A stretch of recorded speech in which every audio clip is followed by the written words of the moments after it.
आज हम प्रवेश कर रहे हैं 7वें अध्याय में भगवत गीता के। कल हमने ध्यान योग के बारे में समझा 6ठे अध्याय में। इसका मतलब था कि आप जीवन में जो भी कर रहे हैं, है ना, उसे पूर्ण अवेयरनेस के साथ करें। डेफिनेटली आपको अलग से ध्यान करने की जरूरत नहीं पड़ेगी, परंतु जब उसी ध्यान को हम हर समय करेंगे, हर समय हम अवेयरनेस में रहेंगे, तो अगली स्टेज कौन सी होगी, प्रश्न उठता है ना। यहाँ कुछ भी व्यवधान वाली बात नहीं है, पर अगर हम हर समय होश में रहते हैं तो अगली स्टेज कौन सी आएगी, हम ध्यान क्यों करें, ध्यान करने के क्या क्या फायदे हैं, है ना। ऐसे बहुत सारे प्रश्न उठते हैं मन में। तब उसके लिए भगवत गीता का 7वां अध्याय इशारा करता है किसकी ओर, ज्ञान और विज्ञान की ओर। जो आप ध्यान लगा रहे हो उससे आपके अंदर सबसे पहले तो एक ज्ञान उत्पन्न होगा, चाहे वो समाज को समझने वाला कह लीजिए, चाहे वो आपके अंदर अपने आप को समझने वाला कह लीजिए, या यूं दोनों ही चीजों में सब सॉल्व हो गया। सोसाइटी की असलियत पता चल गई, अच्छी या बुरी, है ना। और दूसरा, अपनी भी असलियत पता चल गई। कई बार क्या होता है, एक व्यक्ति किसी के यहाँ चाय पर चला गया, उसे चाय ला के दी, उसने चाय देखी और फैला दी, दोबारा दी, दोबारा देखी, दोबारा फैला दी। तीसरी बार चाय देने से पहले पूछा क्या दिक्कत है, बोले कि इसमें मक्खी दिखाई दे रही है। तो उन्होंने देखा कि आप कैसे आए थे, बोले जी स्कूटर चला के आया था। बोले आपके चश्मा चढ़ा हुआ है। तो बोला वो जो मक्खी आपको चाय में दिख रही है ना, वो आपके चश्मे पर है। अब चश्मे के आर पार देख रहा है, उसे तो चाय में मक्खी दिखाई दे रही है। तो सेम हमारे जीवन में भी यही होता है कि हम अपने ज्ञान विज्ञान को समझ नहीं पाते हैं। हम बस बहे चले जा रहे हैं, व्यर्थ में बहे चले जा रहे हैं। उस चीज को समझने के लिए भगवत गीता का 7वां अध्याय है। सबसे पहले ज्ञान को समझेंगे, फिर विज्ञान को समझेंगे। एक जगह मैंने पढ़ा था और मैंने अनुभव भी किया। एक समय था जब सारी धरती ज्ञान के ऊपर ही चलती थी, धर्म के नाम पर चलती थी, है ना। आपने देखा होगा कि जो चर्च ने ऑर्डर निकाल दिए, जो मंदिर ने ऑर्डर निकाल दिए, और मस्जिदों में तो आज भी फतवे जारी होते हैं, देखा होगा ना चीजें। जो स्थानकों ने ऑर्डर निकाल दिए, जो बौद्ध मठों ने ऑर्डर निकाल दिए, लोग उन्हीं को मानते थे। अब कोई वैज्ञानिक हो गया गलती से विज्ञान को मानने वाला। अब वो क्या करता था, वो बोलता तो था कि सेब गुरुत्वाकर्षण से पैदा हुआ है, परंतु उसे आड़ लेनी पड़ती थी धर्म ग्रंथों की, कि ऐसा फलाने फलाने ग्रंथ में कहा गया है। तो वहां क्या कह रहे थे हम, कि हमारा ज्ञान तो बस रहा था, पर हमारा विज्ञान कमजोर पड़ गया था, है ना। जो हमें दिख रहा है साफ, वो हम देख ही नहीं पा रहे थे। हम इतने ज्यादा कुंठित हो गए थे धर्म के नाम पर कि विज्ञान को हमने साफ कर दिया था, इसलिए कोई ज्यादा उन्नति नहीं हुई। अब समय इतना भयंकर आ गया कि अब धर्म और ज्ञान का कोई औचित्य नहीं है, सब कुछ साइंस है।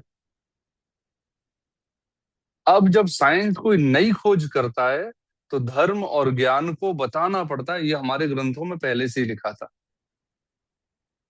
अब जब सूर्य से पृथ्वी की दूरी खोज ली गई, तो सारे जो हनुमान चालीसा पढ़ते हैं वो खोजने में लग गए। ये तो हमारे जिन्होंने भी, तुलसीदास जी ने जिन्होंने भी लिखी है, किन्होंने लिखी है हनुमान चालीसा, जिसने भी एक्स वाई जेड, उसके लिए क्षमा चाहूंगा, तो उन्होंने तो पहले ही एक चौपाई में लिख दिया, युग सहस्त्र योजन फरवानो। फिर युग कितने होते हैं, फिर उसमें 1000 का गुणा कर दो। तो ये तो हमारे ग्रंथों में पहले ही लिख दिया गया है। तो ये जो दोनों का तालमेल नहीं बन रहा है ना, यही हमारी अवनति का कारण है, नुकसान का कारण है। ध्यान से समझना, हम या तो धार्मिक होते हैं या पूरी तरह से साइंस को मानने वाले होते हैं। अभी अगर आपको कह दिया जाए कि एलोपैथी की दवाई नुकसान करती है, आप विरोध में खड़े हो जाओगे। और अभी अगर कह दिया जाए कि आयुर्वेद में कोई फायदा नहीं होता, तो भी हमारी तलवार खिंची हुई रखी है। अरे भाई एक तरफ हो जाओ, या तो एलोपैथी की तरफ या आयुर्वेद की तरफ। बोले कि नहीं, दोनों की ही पैर पकड़ रखे हैं और दोनों पे भरोसा नहीं है। तो यही हमारी कमजोरी या हमारे नुकसान का कारण बन रहा है कि या तो हम अपने आप को मानते हैं या बच्चों की नहीं मानते। ऐसा हो रहा है ना। में बहुत बड़ा गैप आ रहा है बच्चों में, हम में। ऐसे ही अगर कोई व्यक्ति आध्यात्मिक सामने बैठा है तो मेरा निरा कपट मूर्ख लगता है, क्योंकि उसने विज्ञान को कभी तवज्जो दी नहीं। हमारे गुरुकुल में भी ऐसे बहुत सारे सन्यासी थे जो बिना सिर पैर की बात करते थे, और हमारे दो साइंस के टीचर भी ऐसे थे जिनका सिर सिर था, उनका पैर भी नहीं था। नहीं है उनके अकॉर्डिंग परमात्मा, पर वो भी नहीं कह सकते। उनसे बोला गया लिख के दे दो, तो नहीं लिख के दे सकते। इनसे बोला गया कि आप जो कुछ है वेदों में है तो निकाल के दिखा दो। भाई अगर साइंस ने एरोप्लेन की खोज कर ली, इतनी बीमारियों को बचाना सीख लिया, तो अब वेदों में सब कुछ है तो निकाल के दो ना भाई। तो वहां वो भी फेल हो गए, बस है वेदों में। और ये तो उसकी तरह हो गया, एक एक बड़ा व्यक्ति छोटे बच्चे के साथ चेस खेल रहा था, देखा छोटे ने बड़े को हरा दिया, वो खेल बिगाड़ के चला गया। क्या हुआ। बोला एक बार एक व्यक्ति था, वो शर्त जीत के अपने घर पहुंचा, अपनी वाइफ को बोला और दिया, थोड़ा चुटकुला है, चुटकुले की तरह ही रखना, है ना। तो उनसे पूछा कि भाई ये शर्त जीत के आया हूँ, तो ऐसा कर खीर बना ले। बोले का खीर तो बन जाएगी, शर्त क्या जीत के आया है। तो बोले कि बकरी के 3 थन होते हैं। तो उसे हंसी आ गई उसकी वाइफ को, बोले ऐसा होता ही नहीं है। बोले कि छोड़ तू, बातों में मत पड़, तू बना खीर बना, मैं शर्त जीत के आया हूँ ना, बात खत्म। बोले देख खीर बन जाएगी पर ये शर्त जीत ही नहीं जा सकती। बहस हो गई। बहस हो गई तो देसी था ये बिल्कुल, उसने बढ़िया कुटाई कर दी। कुटाई कर दी उसने, उससे इससे पिटना इसे अच्छा है मान ही ले, है ना। ये तो गुस्से में 3 की जगह 13 पे पहुंच जाएगा, इससे अच्छा है कि एक लग दी। बोले हाँ हाँ मान गई। इससे बचने का उपाय क्या है। बोले कि जिससे जीत गया हूं ना उसको भी ऐसे ही मनवाया है, जैसे तूने माना है। सेम यहाँ धर्म और विज्ञान एक दूसरे पर जहां मौका मिलता है वहीं एक दूसरे को कूट के मनवाने लगते हैं, बिल्कुल एक दूसरे को। जैसे रामदेव जी थे, बहुत समर्थक थे। देखो मैं आलोचना नहीं कर रहा हूं, मैं जस्ट तथ्य रख रहा हूँ। और जब शरीर का नुकसान होने को हुआ या कुछ हुआ तो हॉस्पिटल एडमिट होना पड़ा। अब एक तरफ आयुर्वेद का प्रचार, एक तरफ एलोपैथी। तो ये जो जीवन है ना, ये सामंजस्य का नाम। साइंस जब धर्म का सहारा ले लेती है तो उसके बहुत सारे ऐसे पहलू हैं जो सॉल्व हो जाएंगे। जैसे आत्मा होती है या नहीं, साइंस बिल्कुल नहीं मानती। बिल्कुल नहीं मानती, नहीं मानती ना। और धर्म कहता है कि ऐसी चेतना या एनर्जी होती है जो हमें चला रही है। अब अगर यहाँ सामंजस्य बिठाया जाए तो एक जीवन निकल के आता है, एक एक रास्ता निकल के आता है। यहाँ विरोध नहीं है। तो भगवत गीता का जो 7वां अध्याय है, ये वही इशारा है। ज्ञान और विज्ञान, कितना मतलब वो समय कितना आधुनिक रहा होगा। योगी कितने दूर दृष्टि वाले रहे होंगे जिन्होंने आज की विज्ञान को उस समय एक्सप्लेन किया, है ना। तो सबसे पहले कहा कि बोले जी ज्ञान विज्ञान को आप क्या नाम दोगे। 7वें अध्याय में तो इसको दिया नाम, सबसे पहला जो इसमें से पहले अध्याय के पहले 8-10 श्लोकों में जो निकल के आ रहा है, वो परमात्मा की व्याख्या निकल के आ रही है। हमने संसार को समझ लिया, हमने ज्ञान सांख्य योग को समझ लिया, हमने कर्म योग को समझ लिया, हमने ध्यान योग को समझ लिया, है ना। हमने ज्ञान कर्म संन्यास को समझ लिया। अब आ रहे हैं हम ज्ञान और विज्ञान की ओर। तो हमारे जो ज्ञान है, हमारा जो विज्ञान है, वो दुनिया में कितनी ही खोज कर ले, वो खोज नहीं कहलाएंगे। एक समय के साथ प्रकृति अपने आप को स्वयं प्रकट करती है। हमें नहीं पता। प्रकृति अपने आप को स्वयं प्रकट करती है, कैसे। आप बहुत गर्मी पड़ रही है, जब बारिश होती है तो मौसम कैसा लगता है, सुहावना। आप गए प्रकृति तक, या प्रकृति की बारिश ने आपके अंदर अपने आप को प्रकट किया, है ना। अगर प्रकृति प्रकट नहीं करती तो हम पहाड़ों में भी चले जाते हैं, लड़ के आ जाते हैं। गए तो रिलैक्स होने के लिए, जो आता था ही बन के आते हैं। पर बहुत सारी चीजें ऐसी होती हैं, जब मैं पूरा इतिहास समझता हूँ तो मुझे समझ में आता है कि नहीं है ऐसा कुछ। जो कुछ प्रकृति हमें अपने सामने प्रस्तुत करती है वही चीजें घटती हैं, है ना। तो आगे क्या था कि परमात्मा को जानने का ये सबसे उत्तम और सरल मार्ग है। कौन सा? ज्ञान और विज्ञान का, है ना। तो उसमें क्या है, हे अर्जुन, एक श्लोक है, 7वें अध्याय का पहला श्लोक बिल्कुल। मया सक्त मनः पार्थ योगम युज्यम अदाश्रय मद आश्रय असंशयम समग्रम माम यथा ज्ञास्यसि तत्सृणु। बोले कि अगर अर्जुन, ये संसार मेरे अंदर व्याप्त है ऐसा अगर तू जानना चाहता है तो आगे जो मैं बताऊंगा ना, सारी बातें ध्यान से सुनना। बाद में मैं आके कहूंगा कि ये संसार मेरे अंदर व्याप्त है, फिर तू कोई तीसरा प्रश्न पूछ के बैठ जाएगा, है ना। तो अभी से आपके लिए भी ये इशारा है कि तर्क से किसी भी चीज को जाना नहीं जा सकता जो विज्ञान करती है। विज्ञान क्या करती है? या तो अणु बता दीजिए मुझे, या परमाणु बता दीजिए, कैसे बना उसका नियम बता दीजिए, है ना। न्यूटन को पता लगा कि सेब कैसे गिरा तो उसने निकाल दिया गुरुत्वाकर्षण, इस क्या कहेंगे, ग्रेविटी फोर्स, है ना। तो रीजन दो मुझे। तो पर यहाँ भगवत गीता हमसे निवेदन कर रही है कि प्लीज अपना दिमाग बिल्कुल मत लगाना। पहले बिना दिमाग लगाए समझ लो, उसके बाद जो दिमाग के घोड़े दौड़ाने हैं दौड़ा लेना। पहले अभी बंद करो अपना दिमाग, कि परमात्मा को तर्क के बिना नहीं जाना जा सकता। कोई तर्क नहीं काम करता उसके ऊपर। फिर दूसरा है, तर्क आपको थोड़ा सा इशारा दे सकता है, तर्क आपको थोड़ा सा आगे ले जाके खड़ा कर देगा, पर कभी भी आपको पूरा रास्ता नहीं दिखाएगा। पूरा रास्ता दिखाने के लिए आपको चीजों को मानना पड़ेगा, है ना। दिशा कौन सी है, आप अगर दिल्ली को नॉर्थ में मानते हैं तो नॉर्थ में चलते हुए कुछ लोग आपको मिलेंगे जो बताएंगे कि हाँ दिल्ली जाने वाले इधर ही जाते हैं। पर क्या उससे दिल्ली मिल गया पता? बस आपको अंदाज लग सकता है। पर दिल्ली जाना है तो आपको मान के उसी दिशा में लगातार अपनी खोज पर निकलना पड़ेगा। तो हम में से कितने लोग खोज पर निकले हुए हैं?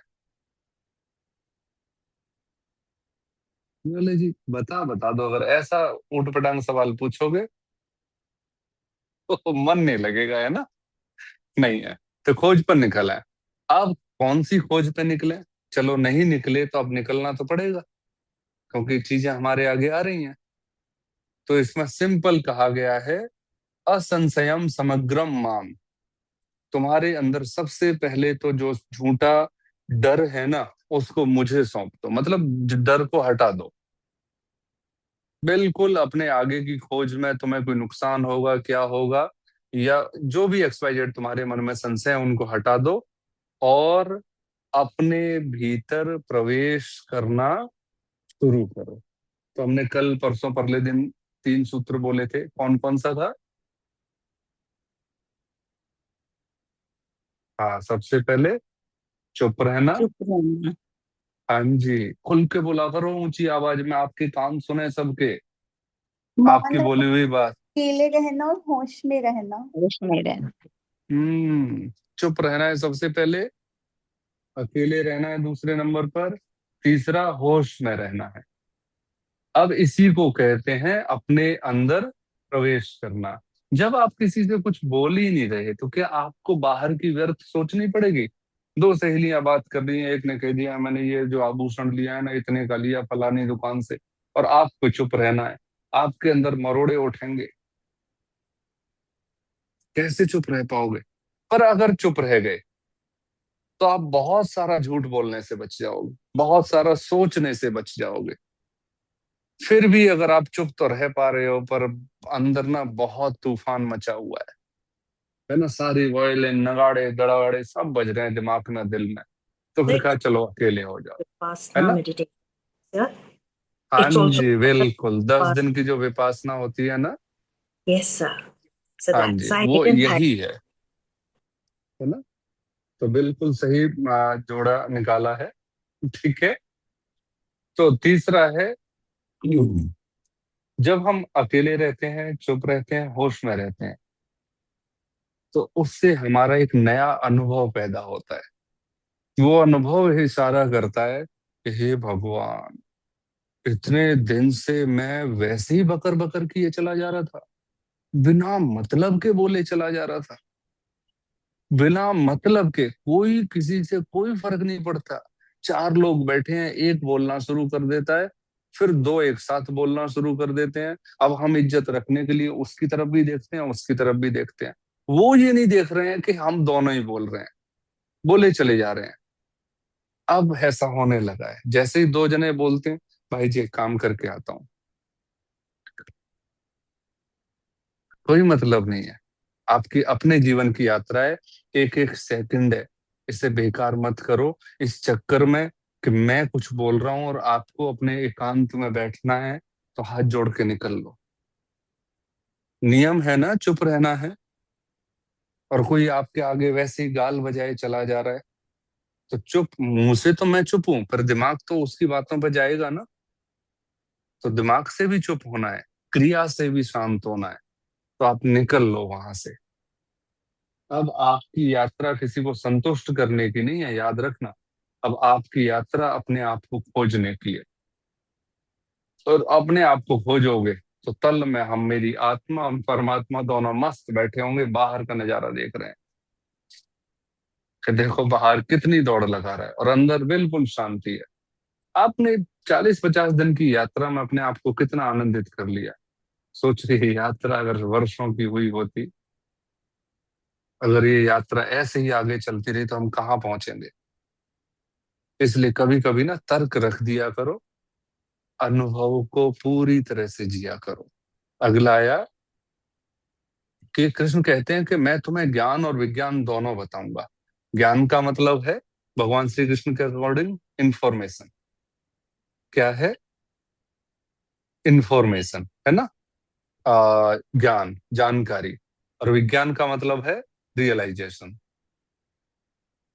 अब भगवत गीता में जो भी आप इंफॉर्मेशन प्राप्त करोगे दुनिया से, उसे अपने ऊपर पहले तो समझोगे, तब जाके उसे इकट्ठा करोगे, और नहीं तो निकाल दो दिमाग से बिल्कुल। चाहे आपका पूरा दिन बिना किसी अनुभूति के चला जाए, चले जाने देना, पर किसी भी इंफॉर्मेशन को बिना रियलाइजेशन के स्टोर नहीं करना है। भले ही मैं ही क्यों नहीं कह रहा हूं, पर पहले अगर मैं जो भी बोल रहा हूं, उस इंफॉर्मेशन को समझना है, देखना है, परखना है।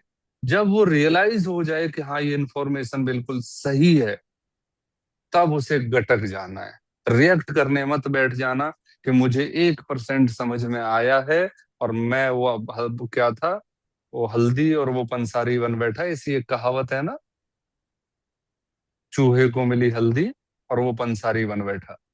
हमें थोड़ी सी नाम मात्र की नॉलेज मिली, और अगले ही दिन से किसी को पकड़ के बैठा लिया, बोले सुन अध्यात्म किसे कहते हैं। वो हरियाणा में एक सन्यासी बड़ा चला जा रहा था, चला जा रहा था, चला जा रहा था, उसके हाथ में वैसे ही उसे कोई नहीं मिला ज्ञान देने के लिए। हाथ रगड़ता हुआ बड़ा चला जा रहा है। अचानक से देखा शाम का समय, एक बच्चा दीपक हाथ पे रख के माँ ने दे दिया, बोले जा अपने देवताओं पे जला के आ जा। वो बेचारा जा रहा था माँ की आज्ञा का पालन करने के लिए। बाबा को मजा आ गया, बोले आज मिल गया। उसने बोला बेटा इधर आ। बोले हाँ। बोले तुझे पता है रोशनी कहाँ से आती है? उसने कहा बाबा का फंस गया बेटा तू आज। उसने मारी फूंक खींच कर। बोले बाबा अब ये देख तू गई कहाँ, तुझे मिल जाए तो मुझे बता देना, मैं चला अपने घर। बस ये छोटा सा इशारा है। आपको बस उसके विपरीत ना होके उस परिस्थिति को अपने अकॉर्डिंग कर देना है, हारना नहीं है। हार तो वो भी सकता था ना, तो उसने नहीं एक सेकंड भी लगाई, मारी फूंक। तो आप भी जब लगे ना कि हाँ आपको कोई भटकाने वाला विचार आ रहा है, आपको भटकाने वाली परिस्थिति आ रही है, झट से फूंक मारना। ये मेरी परिस्थिति है ही नहीं, मेरा स्वभाव है आनंदित रहना, चुप रहना, होश में रहना, है ना? एक एक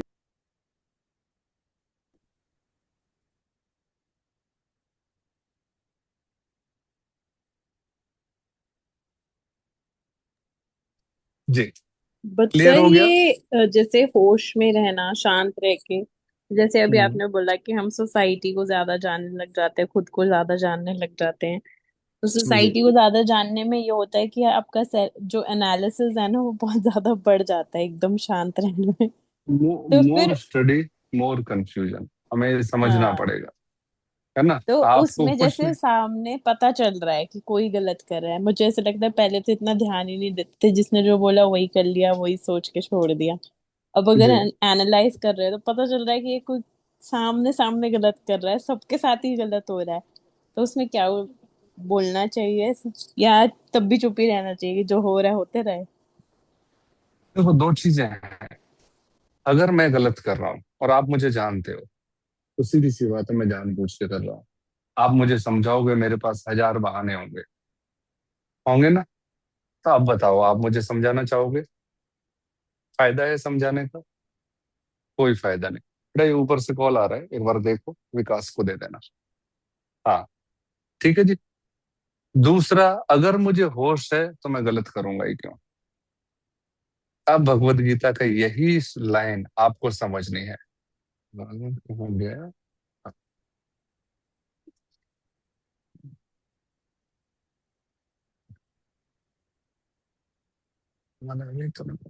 अब यहाँ ध्यान से समझना, यही लाइन इन्होंने बोलने की कोशिश की है कि सबसे पहले अर्जुन, तू ये जो चारों तरफ देख रहा है ना कि दुर्योधन गलत कर रहा है, भीष्म पितामह इतने बड़े महारथी होने के बाद, द्रोण जैसे गुरु जिन्होंने कौरवों को ज्ञान दिया, युधिष्ठिर भी उन्हीं का निर्माण है, और सब उन्हीं के निर्माण है ना, फिर भी ये अन्याय के साथ क्यों खड़े हैं? क्या इनको नॉलेज नहीं है? अब बताओ, आपका प्रश्न यही है। अब सोच के देखो कि जो व्यक्ति, द्रोणाचार्य, भीष्म, द्रोण, कर्ण, शल्य, सौप्तिक, इतने सारे महारथी योद्धा, फिर भी अन्याय हो रहा था ना। तब बोले कि अर्जुन, इन सब बातों को छोड़ के सिर्फ एक बात पे ध्यान रख, ये सब कुछ मेरे अंदर घटित हो रहा है। तू इस सही और गलत के चक्कर में मत पड़। तेरे को समय मिलने पर जिम्मेदारी दे दी जाएगी। आप उस घटना से गुजर रहे हो, और अगर आपके मुख के द्वारा कोई शब्द निकलवाने होंगे, तो आप डिसाइड करो चुप रहने की, और आप अचानक से बोल पड़ोगे, बोले भैया ये गलत कर रहे हो, रहने दो। तो देखना, उन शब्दों को निकल जाने देना, नहीं निकले तो बैठे रहने देना। इस ग्लानि में मत पड़ना घर पहुंच के कि काश में टोक देती। ठीक है। इस ग्लानि में आपको वर्तमान में रहना है। अगर आप टोक नहीं पाए, तो बस वो टोक नहीं पाए, बात खत्म। ये यही प्रश्न जब मैं, शायद मुझे याद है, मैं गुरुजी के साथ एक बार पैदल यात्रा पर निकला हुआ था, कोई टिकट नहीं, कोई कुछ नहीं, बहुत बहुत आनंद आया। जहां बैठ जा रहे थे, टीटी पकड़ के उतार दे रहा था, हम दूसरी ट्रेन में बैठ जा रहे थे, कोई झंझट ही नहीं। मुझे पहली बार वो जो मेरे 50-60 दिन थे वो आनंद के थे। उसके बाद आज तक कुछ सोचने की जरूरत ही नहीं पड़ी। बहुत बहुत प्यारी यात्रा रही थी। धीरे धीरे धीरे धीरे ऐड करूंगा मैं इसमें। वो बस ऐसे ही बैठे हुए थे, मैं गुरु जी के पास बैठा हुआ था, वो बोले कि यार मुझे घूमने निकलना है। तो वो सम्मोहन जानते हैं, एक योग्य बच्चा था, बहुत ध्यानी था। उसको बुलाया, सम्मोहित किया, तो सम्मोहन के माध्यम से जो जैसी आत्मा होती है, वो वैसी ही एनर्जी को, कॉस्मिक पावर कह लो या ब्रह्मांड की एनर्जी को कनेक्ट करती है। तो बहुत बहुत ज्यादा ध्यानी बच्चा था, मेरा सीनियर था 2 साल। उसको सम्मोहित किया तो उसने बोला कि अगर आपको घूमना है, तो एक ऐसी ऊर्जा को साथ में लेके जाओ जो आपकी ऊर्जा को मोटिवेट रखे। अब समझना ध्यान से। उसने बोला ऐसी ऊर्जा कहाँ है? तो वहां ना व्यक्ति नहीं दिखाई देता, नाम नहीं दिखाई देता, आप नाम ले दो तो नाम नहीं होता, वहां सिर्फ एनर्जी होती है। तो जब कई बच्चों का हाथ उसके हाथ में दिया गया, उसने वो एनर्जी देखी और हटा दे रहा है, एनर्जी देखी, हटा दे रहा है। तो मेरा भी हाथ पकड़ाया, मेरा हाथ पकड़ा, और उसके बाद तुरंत बोले हाँ, इस एनर्जी को ले जा सकते हो आप। एक सेकंड भी नहीं लगाई। बोले कि चलो ये तो है ही एनर्जी, दूसरी है। बोले कि फिर दोबारा मेरा दूसरा हाथ पकड़ा दिया। बोले ये वही तो एनर्जी है। अब समझो, आंखें बंद हैं, कुछ भी नहीं है यहाँ, सिर्फ सारा खेल। उस दिन फिर मुझे समझ में आया कि मेरे अंदर से जो एनर्जी बह रही है, या जो एनर्जी हम एक दूसरे के साथ कनेक्ट करते हैं, शब्दों की जरूरत ही नहीं है। उस समय तक मैं उस कहानी को झूठी समझता था, जो एक सन्यासी दूसरे सन्यासी से मिला, और बिना बोले एक दूसरे की बातों को समझ लिया। और जब मैंने ये सम्मोहन वाली घटना देखी तब मुझे एहसास हो गया कि हाँ, एनर्जी शब्दों की जरूरत नहीं रहती। किसी को आप देख के गदगद हो जाते हो और किसी को सोच के भी नेगेटिव।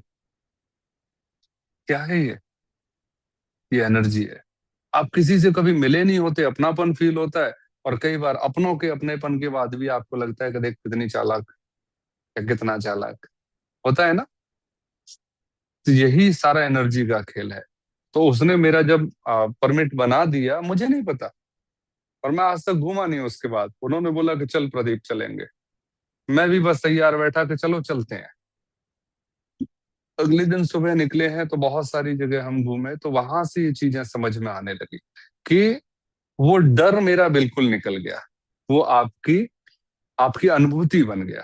तो ऐसे ही जब आपका डर, जब घटनाएं घटे आपके जीवन में तो उनको घटने देते हो, तो वही चीजें आपकी अनुभूति बन जाती हैं। और भगवान श्री कृष्ण इस 7वें अध्याय में यही कह रहे हैं कि अर्जुन, अपना दिमाग नहीं लगाना है, ठीक है। सही गलत में नहीं पड़ना है। प्रकृति जो आपको, आपके शरीर को सौंपती जा रही है वो करते जाना। दिल और दिमाग लगाया तो वो कर्म बन जाएगा, अच्छा या बुरा। और अगर शरीर को अपने स्वतंत्र करके कर्म करने दिया तो फिर आप बंधोगे नहीं। फिर आप इसी जन्म में इसी स्थिति में, और अभी मुक्त, अभी तुरंत के तुरंत। इसके लिए जरूरी नहीं है कि इतने दिन की तपस्या होनी जरूरी है ना। परमात्मा, भगवान शिव वगैरह इनसे सबसे बहुत शक्तिशाली है और बहुत तैयार बैठा है हर समय कि तुम एक मंत्र बोलो, मैं रूठ वो मन के तैयार। तुम एक बार छोटा सा भाव लेके आओ समर्पण का, मैं तैयार बैठा हूं। नहीं है उनके लिए कोई हनुमान चालीसा, नहीं है उनके लिए कोई शिव सूत्र, नहीं है ना उनके ब्रह्माष्टक है ना कोई विष्णु पुराण है। परमात्मा एक ऐसी ऊर्जा है जो आपके अंदर बैठी है। आपने हल्का सा स्पार्क किया, हल्की सी चिंगारी लगाई, वो तैयार बैठा है, चल कर देता हूं। फिर आपने कितना बुरा किया, कितना भला किया, सब जीरो हो जाता है। पर डर हमें लगता है इतनी जल्दी नहीं जाना है ना। नहीं है, शरीर की अपनी यात्रा रहेगी, वो पूरी रहेगी, ठीक है। परमात्मा भी प्रकृति के अधीन है, नहीं तो सब कुछ स्वतंत्र करके बैठ जाता वो तो आ गया है। परमात्मा हर जगह है। अच्छा, तीसरी चीज जो रह गई, कृष्ण अपनी प्रकृति के 8 तत्व बताते हैं। अब ध्यान से समझना, ये आगे काम आएगा आपके। सबसे पहले 8 तत्व कौन कौन से हैं जिनसे इस प्रकृति का निर्माण हुआ है। जिसमें सबसे पहले 5 तत्व हम जानते हैं, कौन कौन से हैं। अग्नि, वायु, पृथ्वी, जल, आकाश। अब इसको पांचों को तो हम हमेशा याद रखते थे, अब 3 चीज और याद कर लो। मन, बुद्धि और अहंकार। एक बार बोल लीजिए, मन, बुद्धि और अहंकार। बोले कि अगर मेरी प्रकृति को समझना चाहता है तो सबसे पहले इन 8 शब्दों को याद कर लो कि 5 तत्व हैं। ये सिर्फ इस शरीर का निर्माण करते हैं, पर इस शरीर को पूरे को करने के लिए मुझे इसमें मन डालना पड़ता है, इसमें बुद्धि डालनी पड़ती है, और इसमें अहंकार डालना पड़ता है। तो हम न चाहते हुए भी 3 चीजें लेके घूम रहे हैं। कौन कौन सी। मन लेके घूम रहे हैं, बुद्धि लेकर घूम रहे हैं। मन मतलब जो हमें दौड़ा रहा है, कुत्ते की दौड़, है ना, बिल्कुल उसने दौड़ा रखा है। फिर बुद्धि भी दे दी, उसके ऊपर लगाम कस के रुक जा, हर चीज के पीछे नहीं भागते। तभी तो हम ठहरते हैं, नहीं तो ये तो रात को भी दौड़ता रहे। बुद्धि कहती है नहीं, रात सोने के लिए बनी है, विश्राम के लिए बनी है। मन कहता है बढ़िया बाहर के फास्ट फूड खाओ, बुद्धि कहती है सत्यानाश हो जाएगा। तो मन और बुद्धि तो दे दी, पर उसके ऊपर टोपी रख दी अहंकार की। अब इस अहंकार को समझना है, चाहे भगवत गीता का 7वां अध्याय कल भी पढ़ना पड़े, बहुत शानदार है। अब इस अहंकार का छोटा सा इशारा बताता हूं, आप इसमें शामिल होकर आंसर दोगे, सभी ध्यान से सुनना। मान लीजिए कि मेरे मन में आया कि मुझे ना कल कोई सामान लेना है, मुझे एक बुक लेनी है, समझना। तो ये विचार मन का है, शुद्ध है अशुद्ध है, ठीक है, बुक लेनी है ना? बिल्कुल ठीक विचार है। अब मन ने जो भी सोचा है, जो भी विचार है, वो विचार है, वो व्यर्थ है, हमेशा याद रखिए। अब अहंकार क्या करता है? बड़ा शानदार चीज है। आपके मन में आया नहीं हुई, बुक बहुत अच्छी चीज है, बुक पढ़नी चाहिए, बुक पढ़ने से तो बहुत ज्ञान समझ बढ़ता है, इसमें नुकसान ही क्या है? अब अहंकार है हमारे अंदर बैठा हुआ है, वो कहेगा हाँ बिल्कुल सही तो बात है। बहुत खतरनाक है, बहुत बहुत बहुत ज्यादा। इतना तगड़ा बहरूपिया है कि आप जो सोचोगे उसमें तुरंत हाँ भर देगा। आपने बोला कि अच्छा तेरे को लग रहा है बुक बुक बहुत अच्छी है, पर तू पढ़ता कहाँ है? एक पेज छोड़ के एक दो पेज पढ़ के फिर उसके बाद बुक पढ़ी रहती है। तुरंत दूसरी तरफ बोले हाँ तो मत खरीदे, इतनी सारी बुक पढ़ ली है, उन्हीं को पढ़ ले। ये अब मन सोच रहा, वो अहंकार सोच रहा है हमारा। आपने किसी को 100 रुपए दान दिए, आपका हृदय गदगद हो रहा है, वो तुरंत सफेद चोगा पहन के खड़ा हो जाएगा, आगे से मैं और दान करूंगा। वो कहेगा हाँ बिल्कुल, तू चाहे तो तेरे पास 3 कार हैं, एक कार को भी दे सकता है। अब देखो कितनी जल्दी। जब आप अपने बनाए जाल में फंसने लगते हो, वो अहंकार का जाल है। आप अपने पास 20 जोड़ी सूट पड़े हैं, 2 3 4 तो दे ही सकते हो।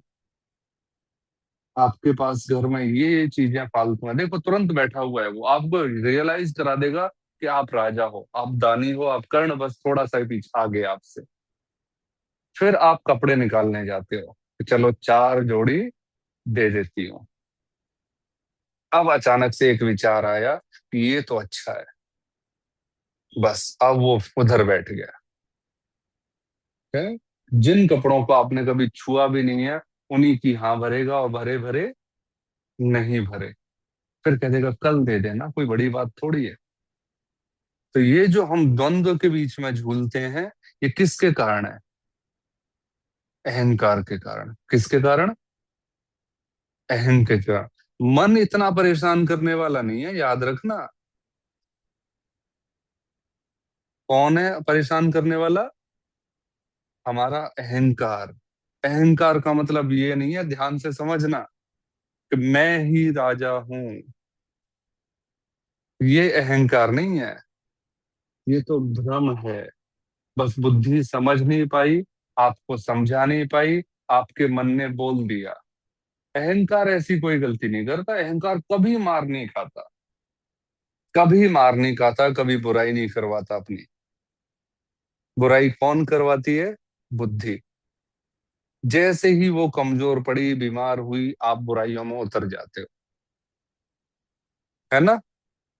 और हम क्या सोचते हैं कि फलाने ने देख पैसा इसके दिमाग चढ़ गया है, इसके अंदर घमंड आ गया है, उसकी बुद्धि कमजोर हो गई है। अगर घमंड होता उसके अंदर, तो वो आपके जाल में नहीं फंसता। आप क्या, भगवान भी नीचे उतर आए तो उसे नहीं पकड़ पाता, क्योंकि अहंकार सबसे खतरनाक हमारे शरीर का ही धातु है। सबसे खतरनाक हमारे शरीर की अवस्था है। जब जब आपको लगता है कि आपका जीवन सफल हो गया, ये कौन बोल रहा है? जल्दी से बोलो। अहंकार बोलेगा कि हाँ आप आध्यात्म में चले गए। मन कह देगा कि नहीं, मैं तो अब नहीं रोटी खाऊंगा, है ना, तुमने मुझे पहले क्यों नहीं पूछा?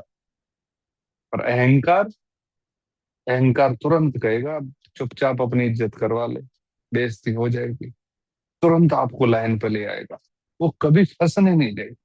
जब आपके अंदर चतुराई पैदा हो, आप समझ जाना कि इसमें चले गए। अब अगर कोई आपको धमकी दे तो ये मत समझ लेना कितना अहंकारी है। वो तो मन बुद्धि के बीच में भटकता हुआ प्राणी है, कभी भी होश में आ जाएगा, सॉरी बोल देगा। पर ये जो आपके बग पिछलग्गू बगलग्गू और वो है ना, जो आपको खुश कर रहा है, वो है अहंकार। ये सच में बहुत समय लगा मुझे इस चीज को समझने में। पढ़ता रहा, पढ़ के नीचे आता, ऊपर का भूल गया था, फिर नीचे से ऊपर जाता, ऊपर पहुंचता, नीचे से का साफ।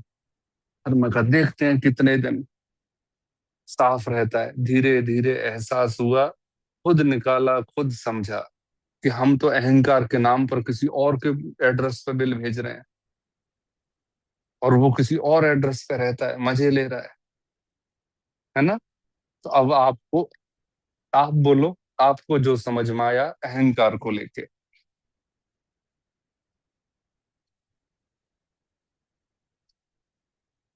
बोलो बोलो बोलो, अनम्यूट करके।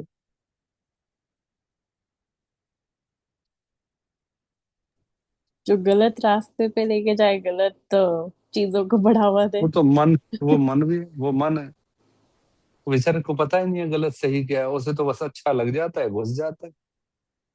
मन एक बछड़े की तरह है, जहां हरी घास दिखी, बकरी की तरह, जहां थोड़ी सी खाने की जगह दिखी, चाहे कांटे ही क्यों ना हो।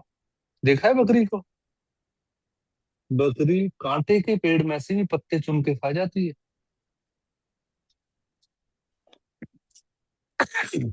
अब सर दोबारा से करो। सर इसको थोड़ा सा और बताओ। अहंकार ही हमारा सबसे बड़ा नुकसान वो करता है। हमारा दिमाग भी उसी से ज्यादा गर्म ठंडा होता है। थोड़ा सा और इसके ऊपर दो। हाँ, फिर दोबारा से कहता हूँ, आपके आपने जो भी We आज just तक की say that अहंकार we की on the spiritual life, but that's not the ego, what we are going through. That's just a simple this thing that we have within us that we say that we are going on spirituality. That is not ego, sir. हाँ, आप पकड़ गए हो चीज। हाँ, दोबारा कहता हूँ, Okay. जब आपको संतोष मिलने लगे, वो अहंकार है। ये ध्यान से समझना, कभी ये बात किसी और को मत बोल देना जाके, पहले बिना समझे बिना अनुभव किए, कभी कल ही जाके फिर वो बाबाबाजी वाली बात, है ना। जब आपको खुशी मिलने लगे, जब आपको अंदर से निकले, आहा, मुझे तो ये धन प्राप्त हो गया, मुझे वस्तु प्राप्त हो गई, मुझे जीवन प्राप्त हो गया, मेरा तो पूरा ही परिवार सफल हो गया, और बिल्कुल ठंडी आह लगे, पेट में गुदगुदी होने लगे, और धन की गिनती करने लगो, अकाउंट को चेक करने लगो, और हार और जीत को देखने लगो, वो है अहंकार। गुस्सा मन का एक भाव है, हुआ तुन्न से गायब हो जाता है, क्योंकि बुद्धि आ जाती है ना। तो बुद्धि और मन, ये दोनों तो जस्ट छोटे से प्राणी हैं, जिनके पीछे बैठा हुआ सारथी वो है, कहते हैं ना, मन के घोड़े जितने तेरे को दौड़ाने हैं दौड़ा ले। इसका मतलब मन को दौड़ाया जा सकता है, पर अहंकार ने कितना शानदार तरीके से अपना डिफेंस किया।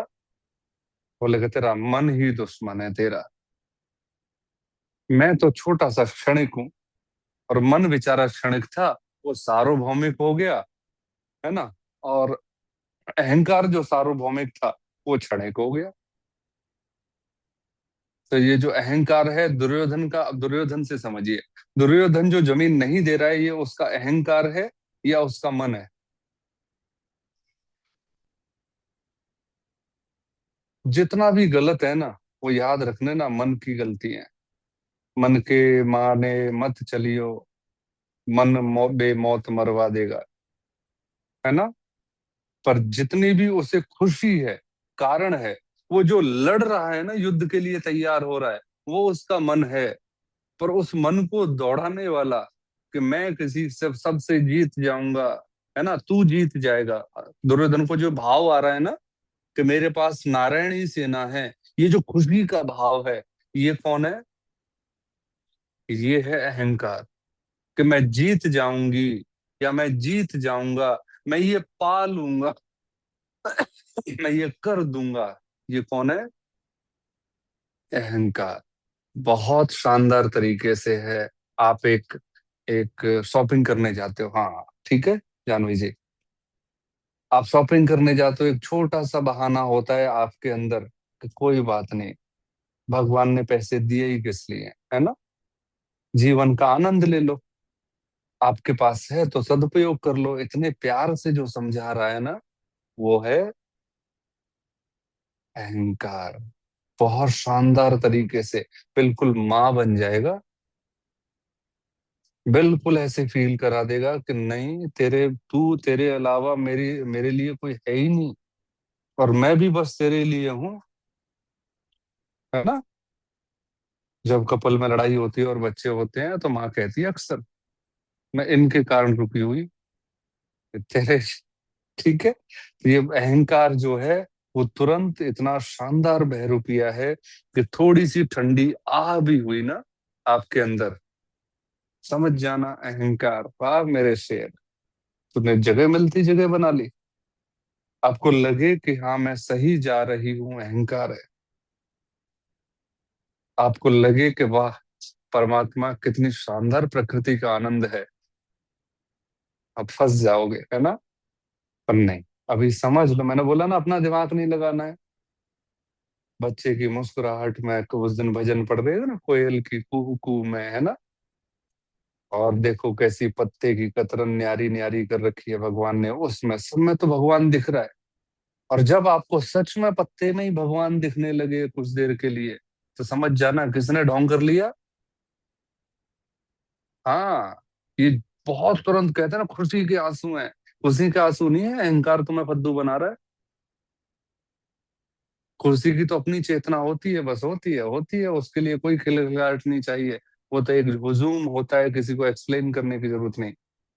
पर जैसे ही आप बोलने लगे कि मैं सफल हो गई, जैसे ही इस भगवत गीता में बोला गया कि परमात्मा, है ना, तो अब आगे आते हैं, इसी के साथ उत्तराटक की ओर चलते हैं, ठीक है। सर जैसे तो अभी अभी हमारा फैमिली डिनर था, मतलब जो मेरी और फैमिली हमारी सोसाइटी में रहती है, तो फैमिली डिनर था। आपने मुझे बोला तू क्यों जा रही है, मतलब 10 जनों ने पूछा तो मैंने यही बोला मेरी मेडिटेशन क्लास है, तो मुझे जाना है, टाइम हो गया है। तो ये भी तो अहंकार है ना, मतलब बार बार ये बोलना कि मेरी कह मेडिटेशन। सकते हो।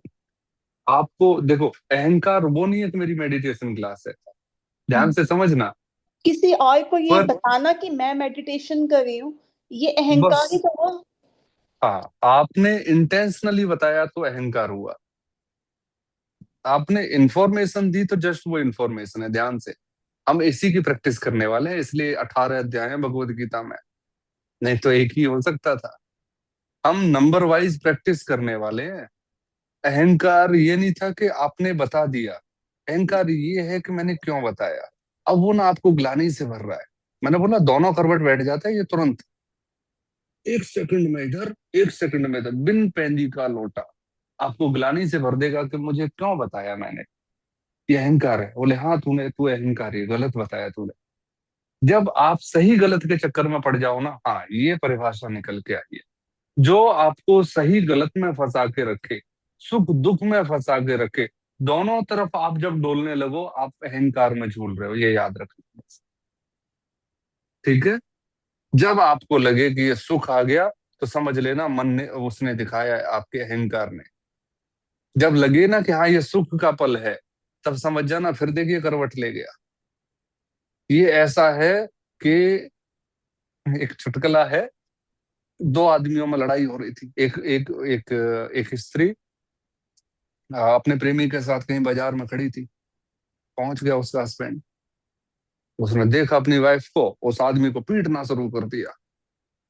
और वो स्त्री भी तुरंत बोली, वो देखा ना उसका हस्बैंड तगड़ा है, उसने पीटना शुरू कर दिया उससे। तो बोले कि फालतू में पंगा लेने से क्या मतलब। बोले मार इसे मार, दूसरे की वाइफ को घुमाता है। अब उसे गुस्सा आ गया, बोले कि इसी मेरे साथ तो यही खड़ी थी, अभी इसने ये पंगा कर दिया। तो जोश में आकर उसने उसके पति को पीटना शुरू कर दिया। फिर बोली को मार इसे, अपनी घुमाई नहीं जाती, दूसरा घुमाता है तो लड़ने आ जाता है। तो अब ये कितना सटीक तरीके से दोनों तरफ पलटी खा रहे। सेम अहंकार भी यही करता है। जब भी आप कुछ दान करने चलोगे तो आपको एहसास करा देगा कर्णदानी का। और जैसे ही आप कम जगह ग्लानी में पड़ेगा, नहीं यार मुझे नहीं देना चाहिए, फिर कह देगा ना पैसा तो तूने कमाया है, तू यूज कर। बच्चे यूज करेंगे बाद में, देखो अहंकार यही एहसास कराता है कि बाद में बच्चे यूज करेंगे, तुझे देंगे नहीं देंगे, रोटी मिली नहीं मिली, है ना। तुरंत दो तीन चार चीजें ऐसी रख देता है। तो उम्मीद बट है सर थोड़े एग्जाम्पल। अभी तक तो आप बोल रहे थे कि हर चीज में खुश रहना चाहिए, अभी आप बोल रहे हैं कि अगर ज्यादा खुश हो रहे हो तो ये अहंकार है। हाँ, ये अभी अध्यात्म में इतना इतना ही है, गहरा है ये। जैसे जैसे गहरे में उतरते जाओगे ना, ऐसा हो जाएगा जैसे अंधेरे कमरे में बंद कर दिया और आपको बाहर निकलना है, कहीं भी हाथ पैर मारोगे। तो अध्यात्म में जब गहरे उतरोगे तो एक निर्वात जगह चलेगी आपकी, ठीक है ना। समझ में आ जाएगा और एकदम से लगेगा कुछ भी समझ में नहीं आया। पर आप टिके रहना, जब तक पैर आपके पूरे नहीं टिक जाए आप टिके रहना। इस क्वेश्चन को मैं सॉल्व नहीं करूंगा, ठीक है? समय आने पर बिल्कुल जवाब मिलेगा, मैंने और जो पहले भी बोला शांत है, कोई एक इंसान है जो शांत है या खुश होने से भी उसको डर लगता है कि नहीं यार पता नहीं सही है या नहीं, तो उसमें अहंकार नहीं है? अहंकार है, बिल्कुल है, उसे डर वो लग भी रहा है है। ना। हाँ जी। अच्छा। जो नेचुरली शांत है, एक सन्यासी बैठा हुआ है, एक आदमी आया, बोले तेरे पे क्या है, निकाल। बोले कि तू भी ढूंढ ले, कुछ मिल गया तो मुझे भी बता देना, मेरे पे ये था। मतलब वो निश्चिंत होके बैठा है ना, बिल्कुल निश्चिंत होके बैठा है। बोले मार दूंगा, बोले कि मैं भी देखता हूँ कौन मरता है कौन मारता है। जो अपने आप से स्वतंत्र है वही आध्यात्म है, और जो परतंत्र है अब वो जाने के मन में है, बुद्धि में है, अहंकार में, वो उसकी टेंशन है। तो आपको तो बस अपने सारे कर्मों से स्वतंत्र होना है, ठीक है? तो कुछ पंक्तियां हैं उनको करके कंप्लीट ही मान लेते हैं ना। हाँ, ये कल भी करना पड़ेगा, कल भी करेंगे, ठीक है? अभी त्राटक के लिए बैठते हैं। और टॉपिक बहुत शानदार चढ़ गया था, ये तो चलता रहेगा पूरी रात, इसलिए ये अब याद रखना, ये भागवत कथा नहीं है 7 दिन में खत्म हो जाएगी, है ना? ये भगवत कथा है, ये आध्यात्म की यात्रा है, ये खत्म नहीं होगी, गहरी होती जाएगी, लंबी होती जाएगी। अच्छे सर, भले। हाँ जी। मुझे ऐसे लगता है कि मतलब मुझे फीलिंग होती है कि शायद मुझे कुछ समझ नहीं आ रहा। मतलब हाँ अगर तो मैं कुछ भी, फिर भी आपने बोला था ना कि बस हम इस रास्ते पे आ गए हैं, तो कभी ना कभी वो अपने आप आ जाएगा ना समझ में।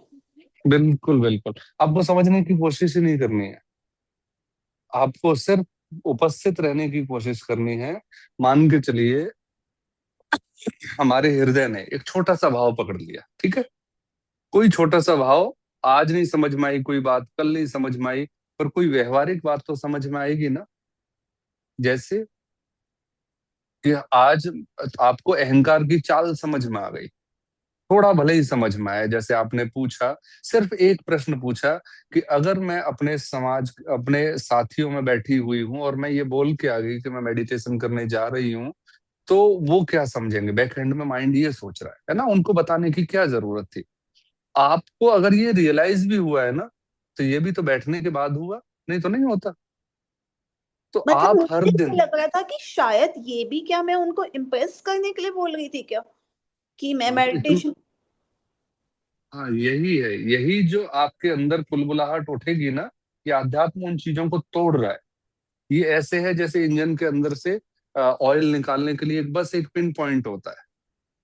बेकार ऑयल को कभी इंजन से निकलते हुए देखा हो? बस वो पिन पॉइंट को निकाल दो, उसका सारा ऑयल निकल जाता है। आपने आज सिर्फ मेडिटेशन की बात को बोलने के लिए नहीं बोला, आगे से अब आपसे कुछ भी चीजें एक्सप्लेन करने की जरूरत नहीं रहेगी।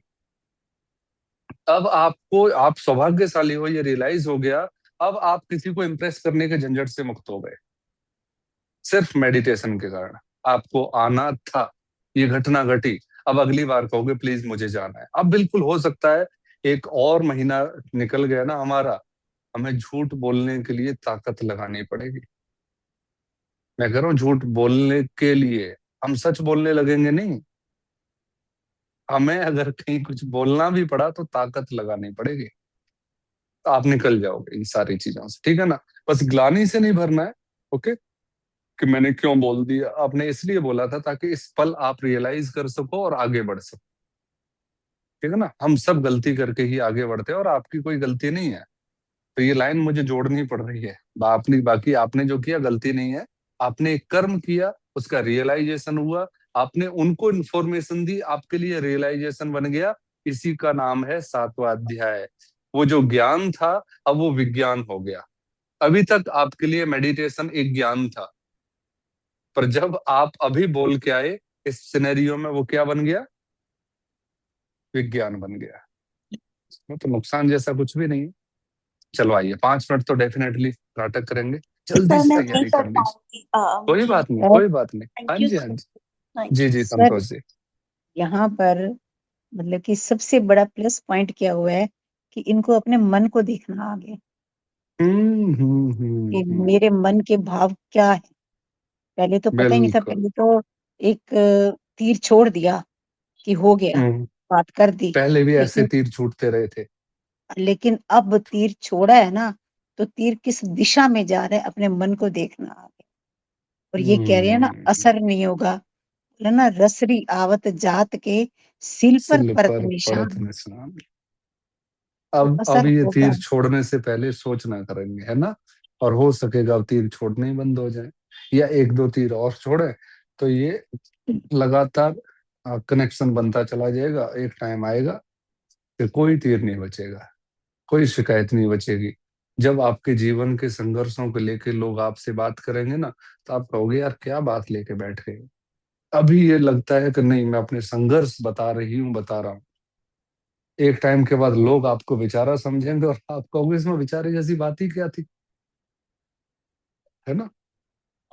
अरुणिमा सिन्हा एक बहुत अच्छी वो हुई है, एवरेस्ट की फतेह किया है। सबसे पहली स्पेस वो पैर कटे हुई लेडी थी जिन्होंने एवरेस्ट पर चढ़ाई की, अरुणिमा सिन्हा। जब उससे पूछा गया आपको पता है आपका पैर कटा हुआ है, आपको कैसा लग रहा है एवरेस्ट पे चढ़ के, वे बोले कि तुम्हारा पैर कटे पे ध्यान है, मेरे तो दोनों पैर पूरे हैं। कोई संघर्ष वाली बात ही नहीं है। इतनी सारी सुविधाएं हैं, मैंने एक पैर और लगा लिया, चढ़ गई, पहुंच गई। इसमें संघर्ष क्या, इसमें अहंकार क्या, इसमें चिल्लाना क्या, इसमें चीखना क्या। सुविधा थी, पहुंच गई। तो ऐसे ही इतनी सरल जिंदगी हो जाएगी तो लोग सोचेंगे कि इतना जीवन कठिन है आपका। आप कहोगे इसमें कठिनता के नाम पे क्या भी नहीं है। तो ठीक है, इतना ही रखते हैं, नाटक की तैयारी कर लेते हैं। मुझे थोड़ा सा पानी दे दो उधर। चलिए रिलैक्स होकर बैठ जाइए, सिर्फ 5 मिनट, है ना। बिल्कुल रिलैक्स, चेहरे पर मुस्कुराहट, आंखें बंद करके 2 से 3 गहरी सांस, सिर्फ 2 से 3, और धीमे से आंखें खोल लेंगे और सीधा रोशनी पर दृष्टि डालेंगे। बिल्कुल, खोल लीजिए धीमे से आंखें। आप और ये प्रकाश,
धीमे से आंखें बंद कर लीजिए।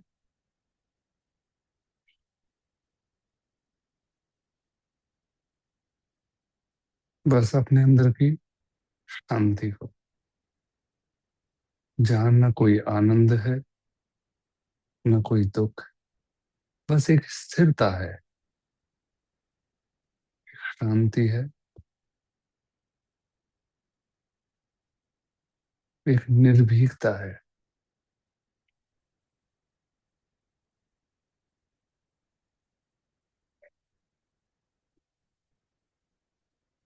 जैसे सब कुछ ठहर सा गया है।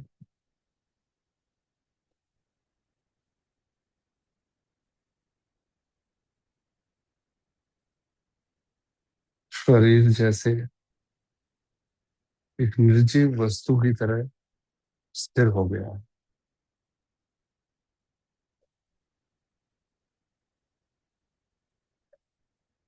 मुस्कुराहट के साथ धीमे से भगवान का धन्यवाद करते हुए इस स्थिति के लिए अपनी आंखों की मालिश करेंगे।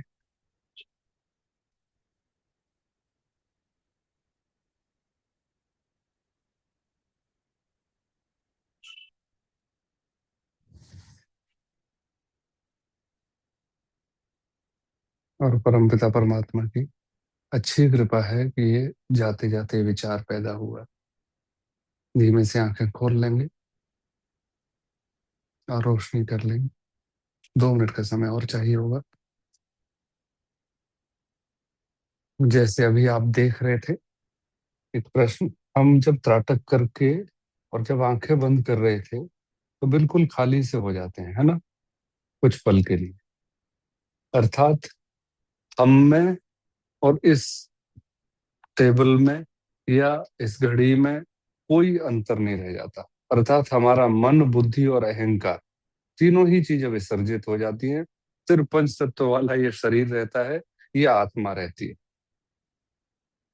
जब आपको अपना शरीर बिल्कुल स्थिर दिखाई देता है तो इसका मतलब जो देख रहा है ना, वो कुछ समय के लिए शरीर से मुक्त है। कुछ समय के लिए आपको लगता है ना कि जैसे शरीर बिल्कुल स्थिर हो गया है। किसको पता चल रहा है शरीर स्थिर हो गया है? जिसको पता चल रहा है ना, वो आप हो। जिसको पता चले, इस शरीर को मत मान के बैठ जाना कि ये प्रदीप है और वो ये फलाना फलाने फलाने। ठीक है, जिसको पता चल रहा है वो आप हो। तो अगर आपने थोड़ा भी अनुभव किया है तो आपको बहुत सारी शुभकामनाएं, और अगर आपने अनुभव नहीं किया है तो और ढेर सारी शुभकामनाएं कि सही रास्ते पर जा रहे हैं। ठीक है, चलिए आज इतना ही रखते हैं। आपको बहुत बहुत बहुत सारा साधुवाद, बहुत सारी शुभकामनाएं। नमस्कार। Thank Thank you, sir. Thank you sir. You.